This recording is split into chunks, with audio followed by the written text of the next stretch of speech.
What's good, folks? It's Nightmare Frame here with a new Warframe video, coming at you with a melee modding guide. This guide will help you understand how to mod pretty much any melee you want.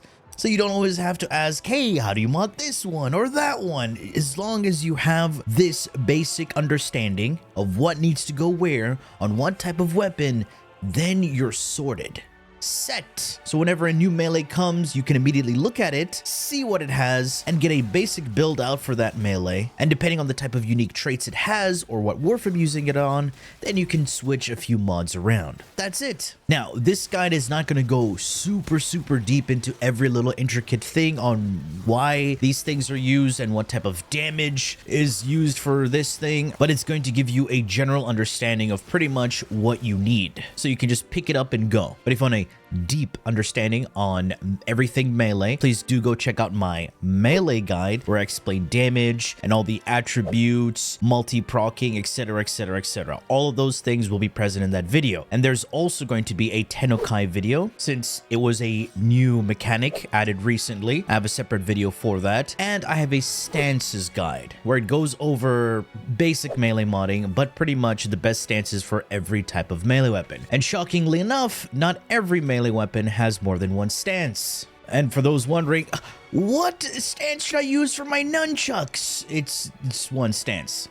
Currently, still, there hasn't been a new stance for that weapon type for years. Same thing with two-handed nakanas. And of course, blade and whips. Just one stance. You're just gonna have to deal with it. So without further ado, let's get into this melee modding guide. So there are two types of melee builds. I know some people might jump in, no, there's multiple. There's actually two types of melee builds. Light attacks and heavy attacks. While heavy attacks have subcategories. Your basic heavy attack, your slam heavy, and thrown heavy. While light attacks are pretty much your basic swing, things die. So again, you either build for a light attack build or a unique heavy attack build. Now, both builds will depend on combo, but light attack builds don't necessarily have to depend on combo, because depending where you take the builds, you want to either build up combo or just swing your melee. For example, Star Chart, you don't need to build up combo. They're weak enemies. While in Steel Path, combo is going to be more mandatory because it's going to increase your damage and allow better scaling. And heavy attacks really depend on combo because that heavy attack multiplier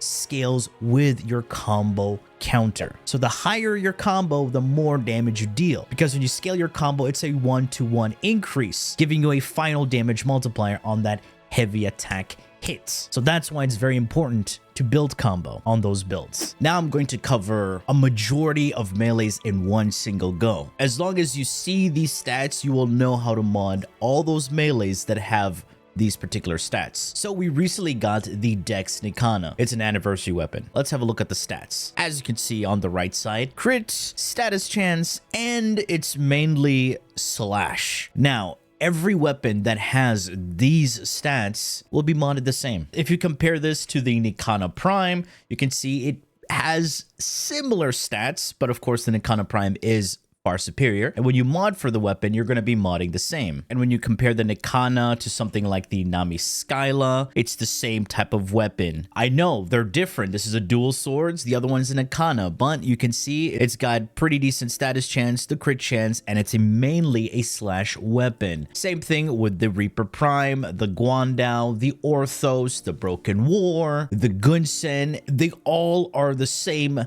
type of weapon. Not really, but in a sense, because they will all have the same type of build. You just have to see that they pretty much have the same stats. So looking at something like the Nikana, you're gonna see all these stats. Now, every single stat that you see on the left side is at its base 100% value. So when you apply a mod to this base 100% value, you are multiplying that base 100% value. So think of all of these mods like Blood Rush, Fury, whatever, as a multiplier to that base 100% value. I know I'm repeating myself. I just want to drill this into you. So for example, looking at our total damage, this is our base damage. If I apply a base damage multiplier, I am multiplying the base stats of that. As you can see, this is a 165%. So when you turn this 165% into a multiplier, what you're essentially doing now is you're taking that 165, right? And you're turning this into a multiplier. How does that work? You add a decimal point, so it turns into a 1.65, and then you add a 1. So now it's going to be a 2.65. So that 2.65 is now your multiplier state of this mod. So when you multiply that 2.65 with the 198, you get, oh, look at that! 524.7. So that's what I mean when I say that all of these mods are a multiplier to the 100% base value of your weapon. You got that? Great. So now the main thing is that you always need to have a base damage multiplier because this improves your outgoing damage. Now, adding base damage multipliers, stacking them like this, they're all going to be additive to each other because they are the same type of multiplier. Do you understand? Too much of the same thing will give you little to no benefit at all. So this is why you want to spread out your multipliers, not always having the same thing. Now, you may have noticed Bold Strike is 100% and Prime Pressure Point is 165%. This is clearly better than this. And this one reduces your attack speed. You don't want that. You never want to let animations shine, ever. Because when you let animations shine, it reduces your damage, more likely for you to die, and you don't build up combo as fast. And you're hitting less enemies, so you're killing less, and you're spreading status effects a lot slower. So never let animations shine. Attack speed is a huge tactical advantage to your DPS and pretty much everything. So anything that reduces your attack speed is bad. Low attack speed is bad. We're left with two types of base damage multipliers. Now, when you look at these mods at face value, you're gonna see that, oh, this gives me upfront 165%. And when I put this mod, I can see green numbers. Green numbers means good.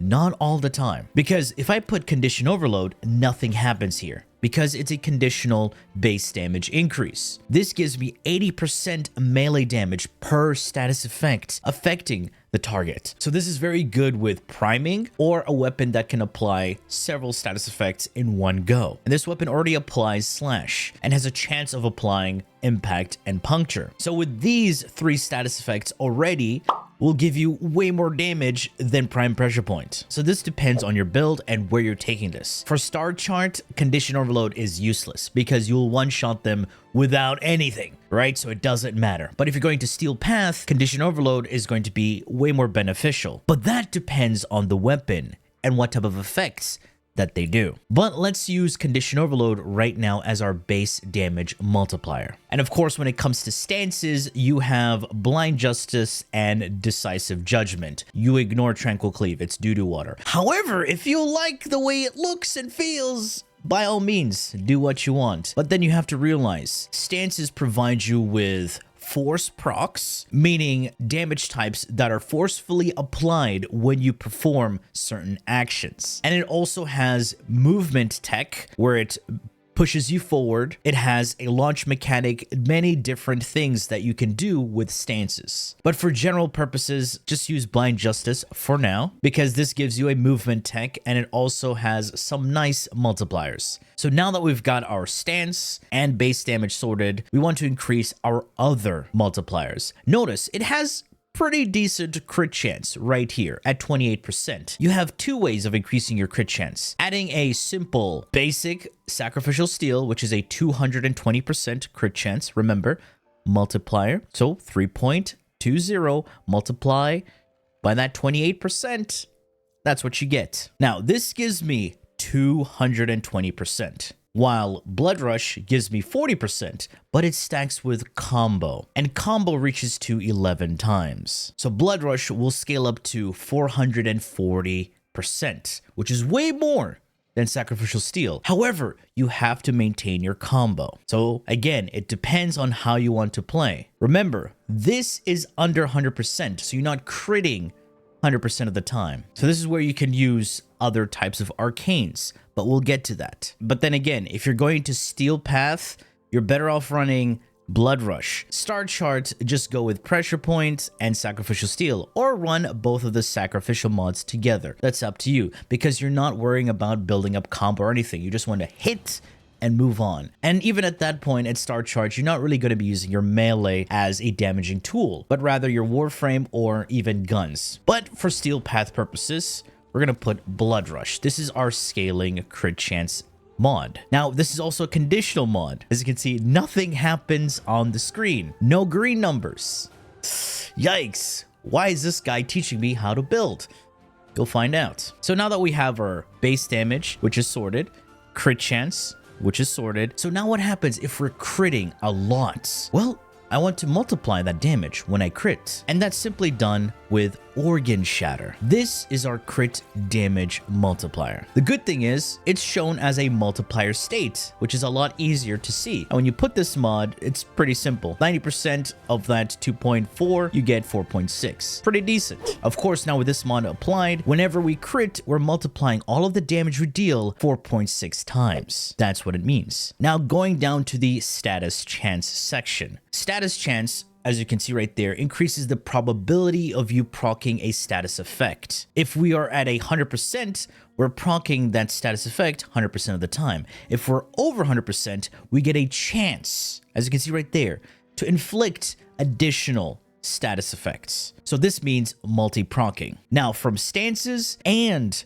increasing our status chance, we get to apply more status effects. So what's one way of increasing our status chance? We have a few mods. Carnus Mandible. Oh, this synergizes with Nikana. It's slash, but you don't want to add on to that slash because it is pretty much high in the slash department. So you don't have to worry about adding more slash. This, of course, is weapon dependent. Puncture, useless status effect. You never want this on your melees. And then impact, way worse. You never want this, period, on your melee weapons. And now we have our base 90% status chance. This, of course, brings it up to 53%.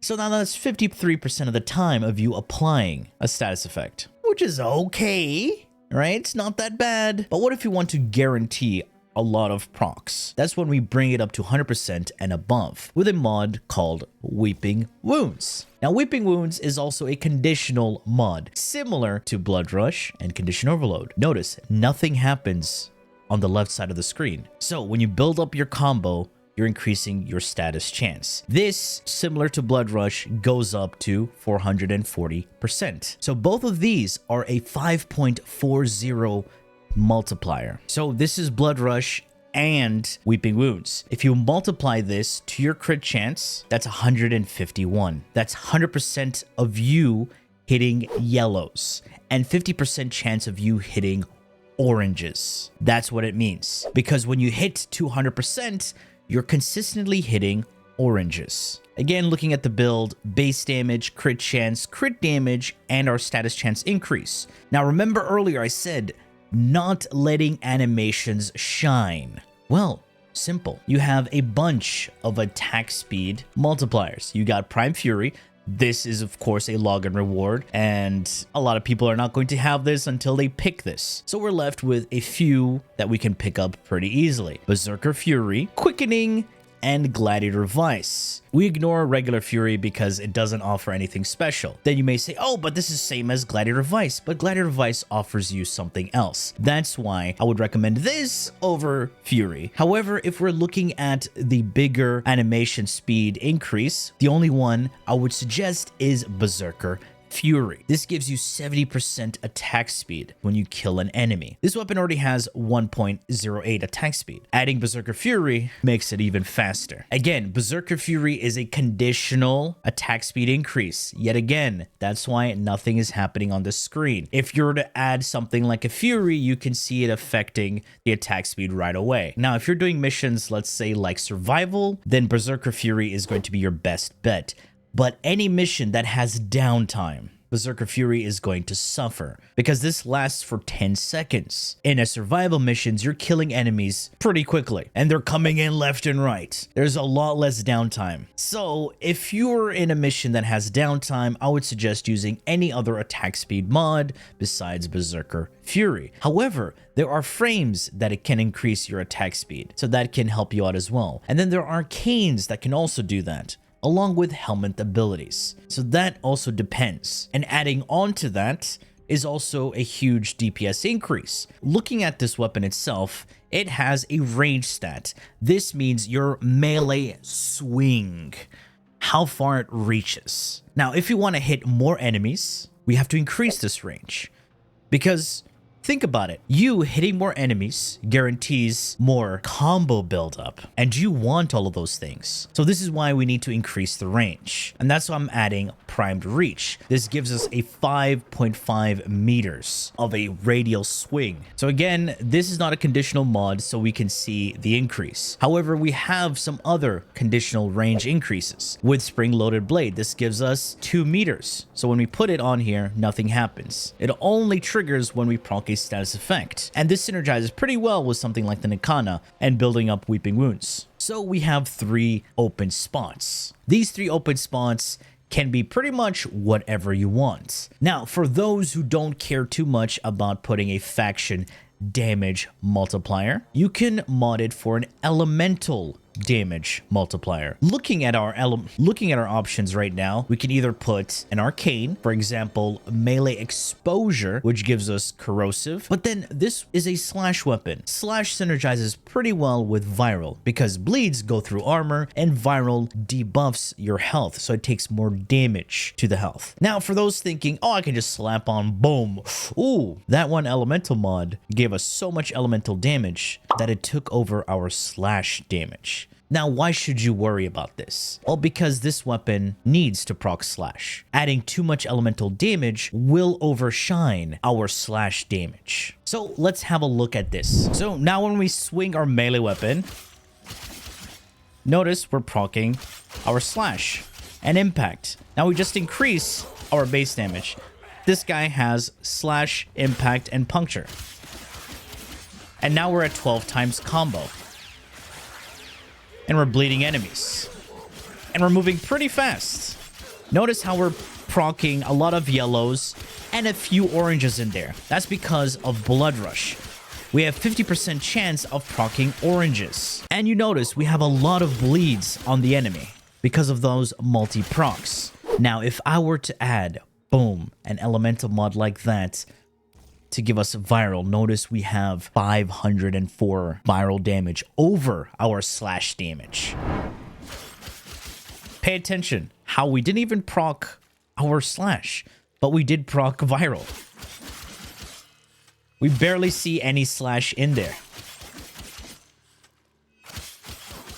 So this is why we don't want a lot of elemental damage. So how do we remedy this? Reduce our viral weighting. Now we have Virulent Scourge and Vicious Frost. Putting both of these mods together, even though they're lower in percentage, still gives us so much viral. But yeah, this also gives me status chance. Now this status chance, of course, is additive to Weeping Wounds, giving us even more status application. Modding like this is okay, but if you want more consistency, you would have to reduce the viral weighting. Now we have 59 viral, but we also have a lot of slash in there. So usually I would suggest something like this.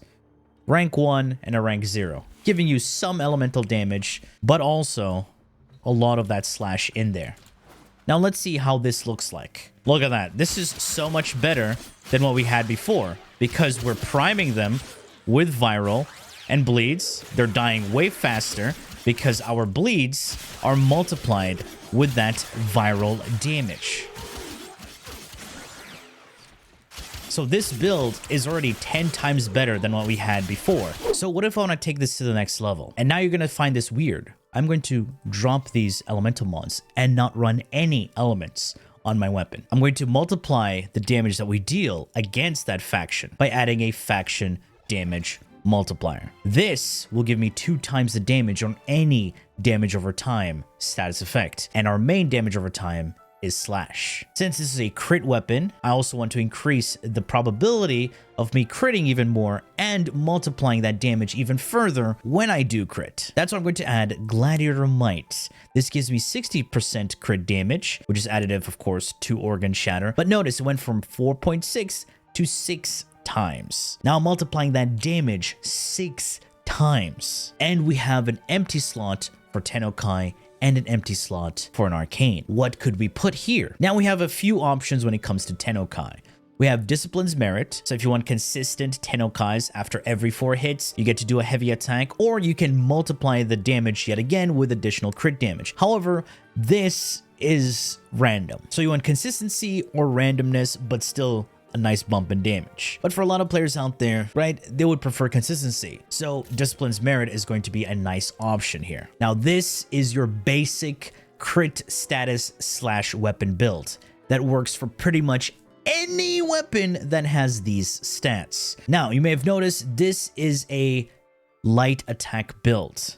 It doesn't use any sort of heavy attack mechanic except our Tennokai. Some of you might jump up and say, oh, wait, you forgot one thing. Your combo duration is at 5 seconds. Don't worry about this, because there's so many ways to maintain your combo and upkeep your combo that you don't have to waste it on your melee weapon. But before that, let's quickly go over our options when it comes to melee arcanes. Melee exposure, again, as you remember, it gives you corrosive damage. And if you're running a slash build, this is not going to be that great. You have other options like melee crescendo, aka Crescendo. That's the proper way to pronounce it. Trust me, I know. This gives you initial combo after performing finishers. This is one way to maintain your combo, having it permanently at 12 times. So you don't have to worry about anything, but you do have to perform finishers here and there. That's an option. Melee fortification. This gives you some armor on melee kills. If you're running some sort of health tanking build, this could be beneficial for you. And this one's useless. Never use this. Same thing with melee duplicate. Don't worry about these. Melee animosity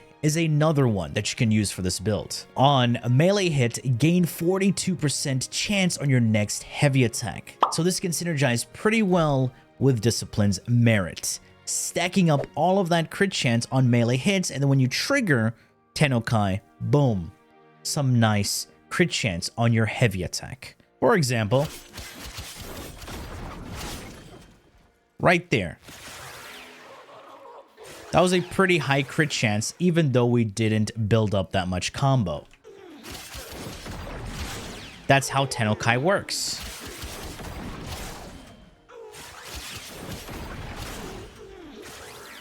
Pretty good, 247k damage without even any viral procs. So that's one way of you modding this weapon.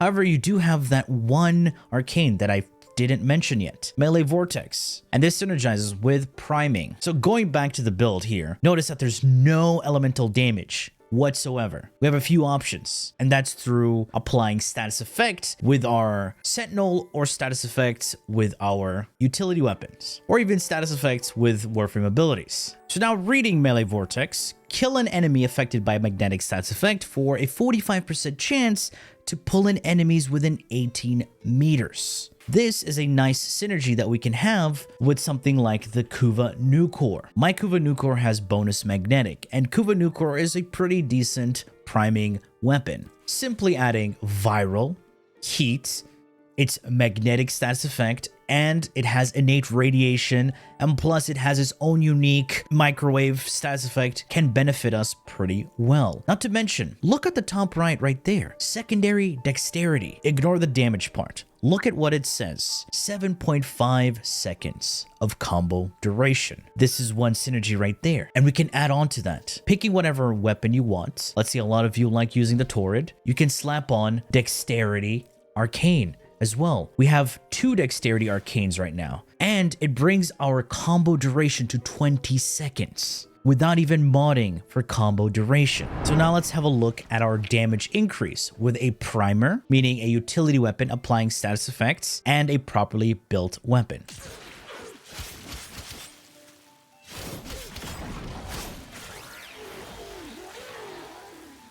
You see what we just did there?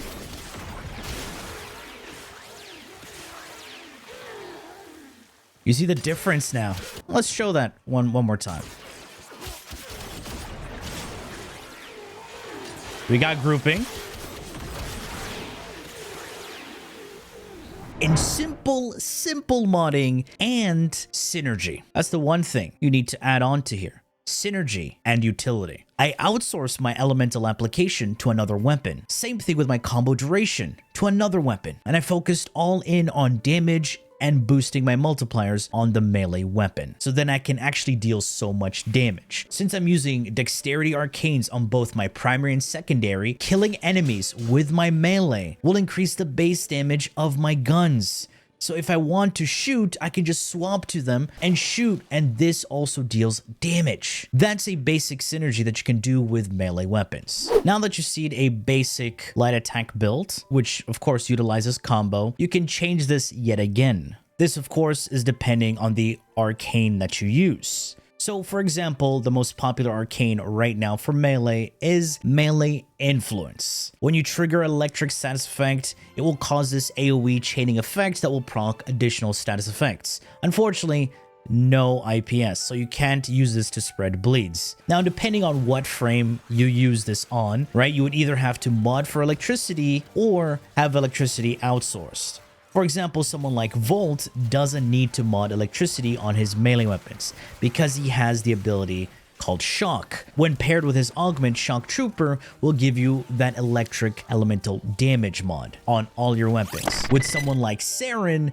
you get Corrosive. With Venom Dose and Toxic Lash is a separate instance. Ember gives you heat, Frost gives you cold, and then you have Nourish on everybody else. And then recently with Lavos, you have his Valence Formation Augment, which is a massive utility because you can have any elemental combination that you want. So it really depends on who you're using the weapon on and how you're synergizing with that build. So using that same Nakana build on someone like Volt with the Shock Trooper Augment, you immediately get electricity on your melee. And when you attack, you cause that chain reaction with Melee Influence. And depending on the helmet that you're using, for example, I have Nourish here with Shock Trooper. And remember, Volt gives you attack speed with his second ability. It's making animations not shine. So, faster activation on Tennokai, faster spread. So these are some of the melee synergies that you can use. More attack speed, electric, paired with influence, and viral, which adds onto your weapon. Now this turns it into a non-slash build, but the build will still work the same, as influence is also affected by crits. However, if you don't want to mod for crits as a whole and still use melee influence, you can do that. If you have not seen my recent Volt video where I pair him and Inadem together, which is a dagger, using his Shock Trooper and Nourish. For example here, I'm using melee influence, Discipline's Merit as well, Dispatch Overdrive, which gives me more movement speed, but it's utilizing some of the basic principles yet again. We have our base damage, our faction damage, our melee swing radius, status chance increase. Since we're not using crits, right, we don't have Blood Rush or Gladiator Might, but we do have that range increase mod. And here we have two elemental combinations, which gives us gas. We have electricity from Volt. We have Nourish. So now let's add some gas and spread all of that gas, viral, and electric to nearby enemies. When we swing away, look at that kill. We have our gas clouds right there. We have that synergy with the Inadem. So if you want to know more about this build, do go check out that Inadem Volt combo. Now that you have a basic understanding of light attack builds, right? Some of you might be wondering, oh, what about weapons that have innate element, like the Neferi, the Jad Kuzar, or even the Silva and Aegis, which has all innate heat? The build is pretty much the same, your go-to loadout. For something like this, right, I did put a Toxin mod, which gives us gas. And if you use this on someone like Lavos that can, of course, guarantee electric, you could get gas, radiation, electric, and spread melee influence. It's weird. Let me demonstrate that. So here we go. We swing away. We get gas, radiation, and electric, and we just immediately shredded them to death. So that's another nice combination you can use. So now you may be wondering, how is he getting gas and radiation? So the thing with his Valence Formation is that it gives you guaranteed procs, but it's also another separate elemental application. So what happens is that it applies a separate guaranteed proc, but it also combines with your innate element. I used my Valence Formation to give me electric. So what it does is that it applies to the innate element of the weapon, which is heat, but then it also allows it to apply gas, but then it also applies electric as a guaranteed separate instance. These are some of the synergies that you can do with other warframes. However, if you're not using Lavos, I highly recommend just drop Fever Strike here and run with something like melee exposure to give you corrosive. So you'll have corrosive and heat, and that's a basic build right there. Now that you've seen a decent amount of light attack builds and their synergies, let's go ahead and have a look at heavy attack builds. Now, the unique thing about heavy attacks is that they're pretty much weapon dependent, because some weapons have a higher heavy attack multiplier, while others have a higher heavy slam multiplier and slam multiplier in general. Hammers are usually more suited to slam builds, while weapons like the Tomfas, Nikanas, two-handed Nikanas benefit a lot from heavy attacks because they force proc bleed. And this force proc with its regular heavy attack on some of these weapons is that it's not stance dependent. Like, it doesn't matter on what stance you use. So with an unmodded Nikana, I can heavy attack and it's already applying bleeds on the enemy. It's not a big damage multiplier, but it's still applying bleeds regardless of what you have.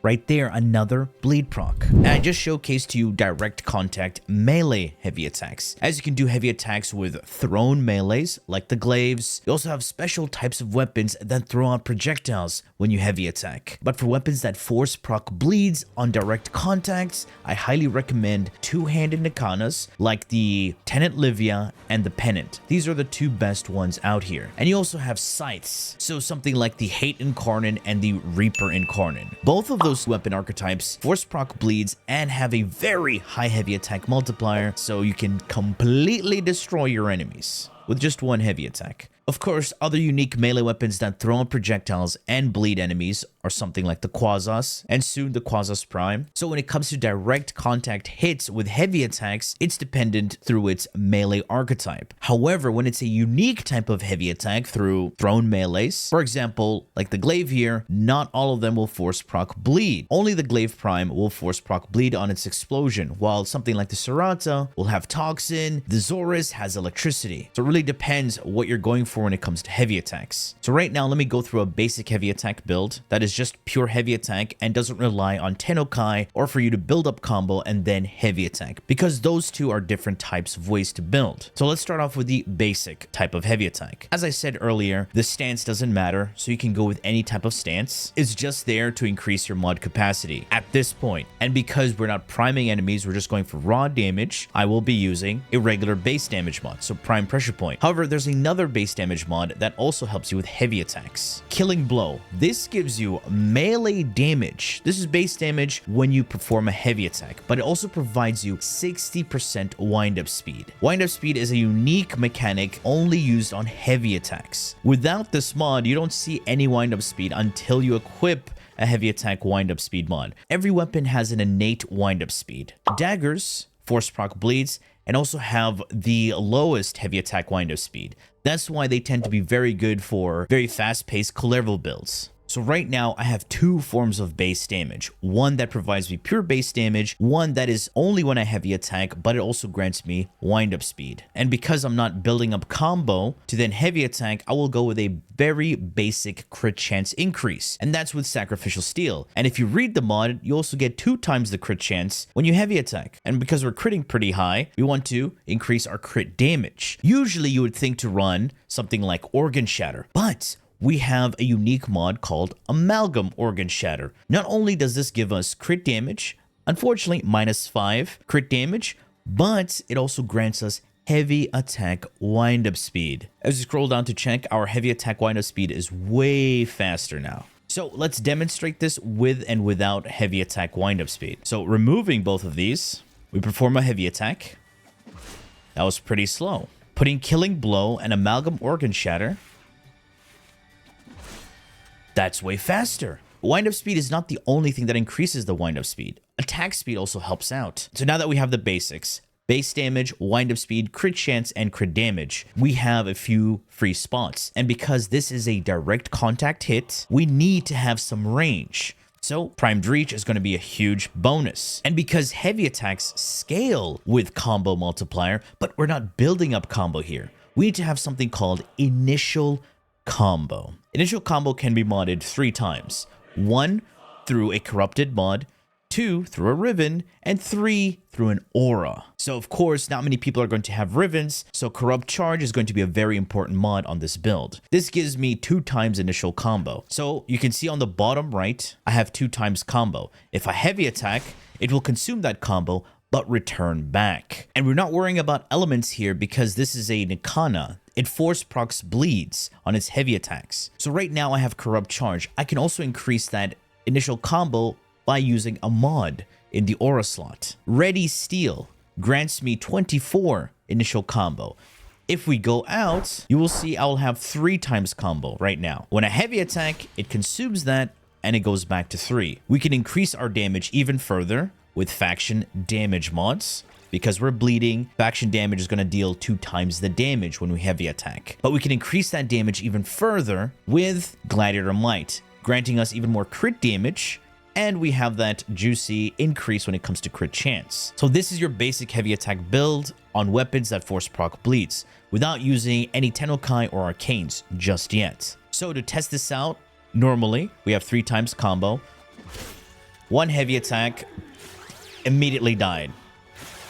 That's the strength of heavy attacks that force proc bleeds. Now you have a few options with Arcanes. You can increase that initial combo even further with melee Crescendo, but this will require you to perform finishers in the mission. So you can use a focus school like Vazarin to perform ground finishers. But remember, because it's initial combo, you will consume that entire combo, but you have to wait for it to slowly build up again. Even though this is really good with initial combo, there's so much downtime between every heavy attack. And exposure is really nice as well, because it just gives you free corrosive when you cast abilities. And this is just upfront damage. So right now I have 240% corrosive damage. That's just more damage on my heavy attacks. Even though it's not proccing, it's just elemental damage, increasing my damage. And because Tennokai triggers on regular hits before you can perform a heavy attack, you'd want something that's just there to provide you some utility. So the best thing I would say is something like Dispatch Overdrive. This just grants you movement speed when you heavy attack, so you can get from point A to point B a bit faster. Now, of course, for combo heavies, you've already seen that in the light attack build using Discipline's Merit. After every 4 hits, you get a heavy attack. But for combo heavies that do not use Tennokai, it'll be built slightly different. You have to take advantage of combo efficiency mods, so something like Reflex Coil or Focus Radon. Both of these will give you heavy attack efficiency. That means it will consume less combo when you heavy attack. Heavy attack efficiency caps out at 90%. Now for combo heavies, you can free up 3 mod slots here: Corrupt Charge, Sacrificial Steel, and Killing Blow, because we don't need initial combo because we're building up combo. And we got rid of Sacrificial Steel for Blood Rush. So now we have 2 mod slots. You can put Reflex Coil to give you that heavy attack efficiency and something else. And because we just lost something like Killing Blow, our heavy attack windup speed is a bit lower.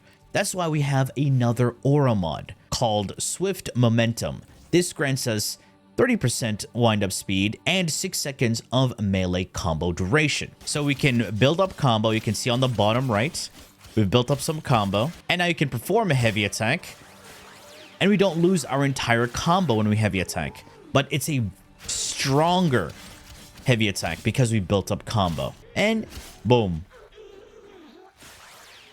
So nowadays we have Tennokai, so that's why you won't see Reflex Coil on a lot of combo heavy builds, because we're actually building up combo and Tennokai is triggering ever so often. However, if you're building with melee Crescendo, Remember what I said, when you heavy attack and all of that combo is consumed. So this will grant you that initial combo at 12 times. But you can also benefit from that large initial combo without losing so much thanks to combo efficiency. So a focus school like Vazarin will easily help you build up your combo with ground finishers. The second ability on Vazarin is a Vortex that groups up enemies and has them in a ragdoll state. Enemies in a ragdoll states are open to ground finishers a lot easier. So for example, right now, if I were to go towards enemies, group them up,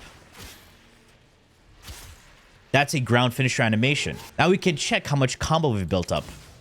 Performing a quick heavy, we see now we have initial 7 times combo just from those ground finishers, thanks to melee Crescendo. Now that I have 12 times initial combo thanks to the Arcane, I can perform heavy attacks and regain that 12 times combo back. However, I don't lose as much because of my heavy attack efficiency. Without heavy attack efficiency, we will lose all of that all the way to the end and have to wait for it to slowly build up. But with something like heavy attack efficiency, I can perform a heavy attack, perform another one without having to worry about losing all of that juicy multiplier. So this is where something like Reflex Coil is going to be very beneficial. And if we want to add on to that, we can always use Focus Radon or even Focus Energy. This one gives me radiation, this one gives me electric. However, if you want even more damage, you can use something like Condition Overload, where you prime enemies and then heavy attack for even more damage. But if you do not want to worry about priming enemies here and there, then your prime pressure point is going to be very nice. Just to increase the damage even more, you can use Arcane Fury to give you that base damage when you get a crit. So these are some basic ways to mod for heavy attacks. For something like a glaive that doesn't require range mods and also does not require for you to get up close and personal to enemies because it's a thrown projectile, you don't have to worry about primed reach or any stuff like that. However, you may have noticed I'm running 2 sacrificial mods here just to increase my crit chance even more because of that set bonus. And it also has a unique mod called Volatile Quick Return. This reduces the amount of times that it bounces, increases the blast radius, and deals even more explosion damage. But the modding principle is still the same. We have our damage, crit chance, killing blow, shatter, corrupt charge, gladiator might, and smite of corrupted. And in place of range, I have volatile quick return. That's it. And of course, finally, I have melee exposure just for that juicy elemental damage. So for a regular heavy glaive throw, doesn't do that much damage because I did not detonate it. However, if I heavy attack again, notice it force procs bleeds and did way more damage. So right now I built up melee exposure. I can throw my glaive, detonate it, and that's even more damage. And something like the Quassas will follow the same principle. All I did was add some more attack speed. But the build I just showed you for the Quassas was just for quick heavies. You can also do the combo heavy principle on these weapons. Great for disruption. So this weapon throws out projectiles that bleed enemies. Now, the final form of heavy attacks are heavy slam. Now, just like your regular heavy attacks that deal direct contact, heavy slams also benefit from weapon archetypes. And the best weapons for heavy slams are hammers. Slam attacks benefit from everything that melees do except range. Unfortunately, range does not affect your slam radius. Now, there are 2 types of slams. There are light slams, which are just your simple jump and slam, which are completely non-lethal. And then you have your heavy slam, where you're in the air and you perform a heavy attack facing downwards. That's your heavy slam. We did a lot more damage there. Heavy slams, unlike your other types of heavy attacks, do not force proc bleeds, unless you're using them on a warframe that can provide you with those bleeds, aka Garuda, or someone like Lavos that can guarantee elemental procs. Same thing with Saren. But the modding principles are pretty much the same as heavy attacks with a little bit of a twist. So right now I built up some elemental damage with melee exposure, and I performed a heavy slam. It wasn't that devastating and not many enemies got hit. So usually a lot of people don't use heavy slams unless it's with a particular mechanic or a particular synergy. So what are those bonuses? When we take a look at the build here, same modding principle, however, I have base damage and seismic slam. Seismic slam is a slam damage multiplier that only affects slam damage. Both of these mods are multiplicative to each other, even though they increase your slam attack stats. And of course, the final mod here would be something like Gladiator Might, but unfortunately I cannot fit that. But you have other ways to increase this slam damage multiplier while also adding more to your base damage. And that's where we have to go to a warframe. So you have these two mods called the Nira mods. Placing both of these will give you an additional 200% slam damage. And then of course, you need Arcane Fury for even more base damage. So all of these things will synergize with your slam attacks. So now I have Arcane Fury, that's 180% base damage, and will perform a slam. The damage was definitely a lot better. And look, we took out 25% of the enemy's health. And now we immediately killed him right after that.